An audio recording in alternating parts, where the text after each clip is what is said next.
有宝妈说，宝宝睡觉有时候呼哧呼哧，睡不踏实，感觉喉咙有痰一样，睡觉还会打鼾，怎么办？爸爸妈妈们不用着急，首先排除一下宝宝是否有感冒症状，除了呼吸有一些呼哧呼哧，注意一下有没有流鼻涕、鼻塞、咳嗽等症状，如果有的话就要及时就医哦。没有的话，那就要看一下是否是以下原因导致的。第一，鼻子里面有鼻粑粑，导致上呼吸道堵塞，呼吸不顺畅。小月龄宝宝因为喂成水瓶状，很容易溢奶、呛奶，回流的奶液残留在鼻腔，引起鼻塞。有的在鼻腔可以看到，有的在比较深部，不容易被发现，引起宝宝呼吸不顺畅，发出呼哧呼哧的声音。这种情况一般是偶尔发生，把鼻粑粑清理干净之后就会明显好转。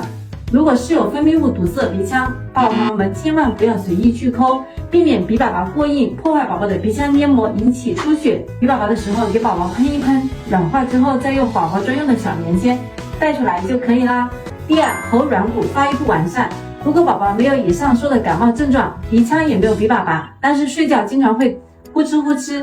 打鼾，像有痰一样，那么很可能是喉软骨发育不完善。我们家小叔呢，之前就是这样子的情况，一般是出生半个月左右会出现，半岁之后慢慢的会缓解。当时也是担心会有其他呼吸道的问题，带他去市妇幼检查，医生就是说喉软骨发育不完善，很多宝宝都会有一点，不用管就可以了。